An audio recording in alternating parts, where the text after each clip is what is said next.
अस्सलाम वालेकुम। आज हम बात करेंगे नूरजहां के 12 एपिसोड के बारे में।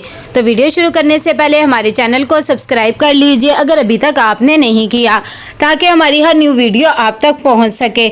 यहाँ पर जैसे ही सफ़ीर जॉब से आता है तो वो बहुत ज़्यादा गुस्से में होता है और कहता है कि ये मुझसे जॉब नहीं होती है, कहाँ मैं वहाँ सबको जॉब देता था और एक बॉस की तरह ज़िंदगी गुजारता था। कितनी देर में माँ उसे समझाती है और कहती है कि टेंशन लेने की ज़रूरत नहीं, देखो निम्रा ने बात करके जॉब दिलवाई है ना तो वो प्रमोशन भी करवा देगी। लेकिन सफ़ीर और उसकी अनबन हो जाती है और दोनों को बहुत ज़्यादा गुस्सा आ जाता है। सफ़ीर कहता है कि अच्छा ठीक है, मैं खुद ही खाना भी गर्म करके खा लेता हूँ। कि दूसरी तरफ यहाँ पर निकाह की सारी तैयारी वगैरह हो जाती है। तभी नूर बानो भी नूरजहां की बातों में आ जाती है और निकाह कर लेती है। कि इतनी देर में जब ये सब कुछ सफीना देखती है तो वो हैरान हो जाती है और सुंबुल से कहती है कि मुझे तो ये सब कुछ पता ही नहीं लगा, क्या तुम्हें पता था ये सब कुछ हो रहा है? सुंबुल कहती है कि मुझे भी नहीं पता था आपके साथ, मुझे भी आज ही ये पता लग रहा है कि इन लोगों का निकाह हो रहा है। मुझे तो खुद कुछ समझ नहीं आ रहा कि इतनी देर में नूरजहां बहुत ज़्यादा खुश होती है। जैसे ही निकाह हो जाता है तो वो फ़ौरन अपने मोबाइल से पिक लेती है और नूर बानो के फादर को वो पिक भेज देती है। मुख्तार शाह जब ये पिक देखता है तो गुस्से से आग बगोला हो जाता है और अपना ही मोबाइल नीचे फेंक के मार देता है और तोड़ देता है। उसे यकीन ही नहीं आता कि उसकी बेटी उसकी इज्जत को इस तरह रौंद कर चली गई है।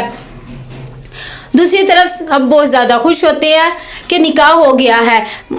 कि इतनी देर में वहाँ पर आती है हरियाली बुआ और वो भी हैरान होती है और नूरजहां से कहती है किस तरह हो गया, इसका बाप क्यों नहीं शामिल है, क्या उसे पता है? नूरजहां कहती है कि अगर उसे पता होता तो अब तक तो निकाह ही ना होता। मुराद भी बहुत ज़्यादा खुश होता है और कहता है कि ये देख लो, आज मॉम की वजह से हम दोनों का निकाह हो गया और हम एक दूसरे के साथ हैं। तभी नूरजहां कहती है कि आखिर मेरे हीरो की खुशी थी, मैं ये सब कुछ तो करना ही था ना। नूर बानो भी बहुत ज़्यादा खुश होती है और कहती है कि वाकई आपने मेरी ज़िंदगी में माँ की कमी को पूरा कर दिया, आपने साबित किया है कि आप ही मेरी माँ है। कि इतनी देर में नूरजहां उसके पाँव तले से ज़मीन खींच लेती है और कहती है कि देखो अब तुम मुझे सास ही समझो तो ये तुम्हारे लिए बेहतर होगा। अब हमारा जो रिश्ता है वो सास बहू का है, तुम इस रिश्ते को ही मानना। ये बात जब सुबह सुनती है तो वो भी हैरान हो जाती है और साथ ही उसे सफ़ीर की भी याद आती है कि उसके साथ कितनी ज़्यादा नाइंसाफ़ी हुई है। कि इतनी देर में ये सब बातें करके नूरजहां कहती है कि देखो मैं इसलिए कह रही हूँ कि बहू का रिश्ता भी तो होता है ना, और वैसे भी अब मैं बहुत ज़्यादा खुश हूँ। चलो अब मैं देखती हूँ अभी। कि इतनी देर में वो चली जाती है हुनैद के पास और कहती है कि मेरा मोबाइल भी ऑन है, तुम्हारा मोबाइल भी ऑन है। मैं ये सोच रही हूँ कि उन्हें मैसेज भी मिल गया होगा, तस्वीर भी देख ली होगी, तो अभी तक उनका कोई फ़ोन क्यों नहीं आया, उन्होंने कोई हमसे कॉन्टैक्ट क्यों नहीं किया? और इसीलिए मैं तुम्हें बेटी के लिए मना करती थी। शुक्र करो कि अल्लाह ने तुम्हें बेटी नहीं दिया, वरना बेटियाँ इसी तरह सर झुका के चली जाती है, बाप की पगड़ियों को उछाल देती हैं। इंशाल्लाह तुम्हारे घर बेटा ही होगा। जब हुनैद ये बात सुनता है तो अपनी माँ को कहता है कि कोई बात नहीं, अभी फ़ोन नहीं आया तो थोड़ी देर में आ जाएगा, आप बिल्कुल भी परेशान ना हो। और आप ठीक कह रही हैं कि हमें बेटी नहीं हुई है, लेकिन दिल ही दिल में वो भी गिल्टी फील कर रहा होता है, लेकिन अपनी माँ के सामने खामोश हो जाता है। यहाँ पर मुख्तार शाह बहुत ज़्यादा गुस्से में होता है। तभी वो अपने खानसामा को बुलाता है और उससे कहता है कि मेरा मोबाइल टूट गया है, इसी तर्ज का मुझे न्यू मोबाइल ला दो, उसमें नूरजहां का नंबर ज़रूर होना चाहिए। जब ये उसके नौकर को बात पता लगती है तो वो कहता है कि अच्छा ठीक है, मैं अभी आपके लिए मोबाइल बनवा कर ले आता हूँ। कि इतनी देर में सफीना अपने कमरे में आती है और अपने कपड़े वगैरह निकालने लग जाती है। हुनैद उसे अपने पास बुलाता है और कहता है कि आकर बैठो, तुम तो मुझे कह रही थी कि तुम मुझे बहुत ज़्यादा याद कर रही हो, लेकिन तुम्हारे लहजे से तो बिल्कुल भी नहीं लग रहा कि तुम मुझे याद कर रही हो। मुझे तो लग रहा है तुमने मुझे अभी तक माफ़ नहीं किया है। चलो ठीक है, जो होना तो हो गया है, इसमें ही कोई अल्लाह की बेहतरी होगी, तुम ये बात क्यों नहीं समझ रही हो? सफीना कहती है कि कहना पड़ता है कभी कभी, क्योंकि मुझे पता है मेरे बाप एक मिडिल क्लास घराने से हम ताल्लुक़ रखते हैं, तो मुझे तो इस घर में ही वापस आना है और इस बेटी का दुख किसी को भी नहीं हुआ, सिर्फ मुझे हुआ है, आप लोग को बिल्कुल भी नहीं हुआ। हुनैद उसे समझाता और कहता है कि देखो अम्मा कह रही थी कि बेटियां वैसे भी बाप का सर झुका देती है और अम्मा ने मुझे बहुत ज़्यादा दुआएं दी, इंशाल्लाह अल्लाह हमें फिर से खुशी दिखाएंगे और अब की दफ़ा बेटा ही होगा। यहाँ पर नूर बानो बहुत ज़्यादा खुश होती है, साथ ही मुराद भी। वो कहता है कि देखो तुम मेरी ज़िंदगी में आ ही गई, आखिर नूर मामा ने अपने वादे को पूरा कर दिया है। ये बात सुनकर नूर बानो थोड़ी सी अफसुर्दा भी हो जाती, कहती है कि मैं खुश तो बहुत हूँ, लेकिन मुझे ये दुख हो रहा है कि मैं अपने बाप की इकलौती औलाद थी और किस तरह मैंने उनकी इज्जत को रोक कर तुमसे शादी कर लिया। मुराद उसे समझाता और कहता है कि तुम बिल्कुल भी टेंशन ना लो, इंशाल्लाह हम तुम्हारे बाप को भी मना लेंगे और वैसे भी चाचा मान ही जाएंगे, कब तक नाराज़ रह सकते हो, और तुम्हारी भी जो ख्वाहिशात थी अपनी शादी के लिए मैं वो सब कुछ भी पूरी कर दूंगा। कि इतनी देर में यहाँ पर नूरजहां वेट कर रही होती कि कब मुख्तार शाह का फ़ोन आए। जैसे ही उसका फ़ोन आने लग जाता है तो वो दिल में सोचती कि बहुत इंतज़ार करवा लिया, फ़ोन उठा ही लेना चाहिए। जब वो फ़ोन उठाती है तो मुख्तार शाह कहते हैं तुमने ये हरकत तो कर ली है, अब तुम देखना तुम्हारी बर्बादी के दिन शुरू हो गई, अपनी उल्टी गिनती गिनना शुरू कर दो।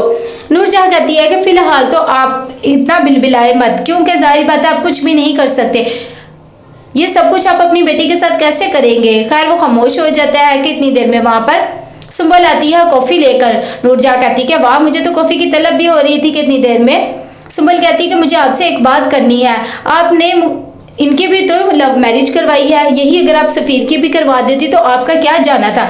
जब नूरजहां ये बात सुनती है तो कहती है कि ऐसा हरगिज़ नहीं है, मुराद ने भी शादी मेरी मर्जी से ही किया, बस थोड़ा सा फ़र्क है, तुम लोग को समझ में नहीं आएगा। यहाँ पर मुख्तार शाह समझ नहीं आ रहा था कि वो क्या करे। वो कहता है कि मेरी बेटी ने इस कड़ाहे पे मुझे लाकर खड़ा कर दिया है कि मुझे समझ नहीं आ रही कि मैं क्या करूँ। उसने मेरी इज्जत को इस तरह रोंद के वो चली गई है। सुंबल भी यहाँ परेशान खड़ी होती है। वो कहती है कि सफ़ीर को तो मेरा नाम तक याद नहीं होगा, ना ही वो मुझे कभी याद करता होगा कि मेरी कोई बीवी भी थी। मैं तो इस घर में बस वैसे ही पड़ी हूँ।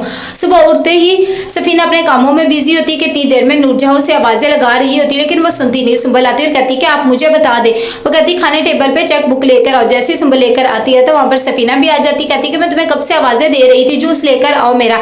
खाने का टेबल लग जाता है कि मुराद भी उठ जाता है। वो कहता है कि तुम तो बहुत ज़्यादा आज खूबसूरत लग रही हो, और साथ ही कहता है हमारे घर का एक टाइम टेबल होता है खाने का। जब नूर बानो ये बातें सुनती तो कहती है कि कोई बात नहीं, अभी 10 ही तो बजे, हम चले जाएंगे ना, और वैसे भी मैं तो शुरू से ही बहुत प्यारी थी।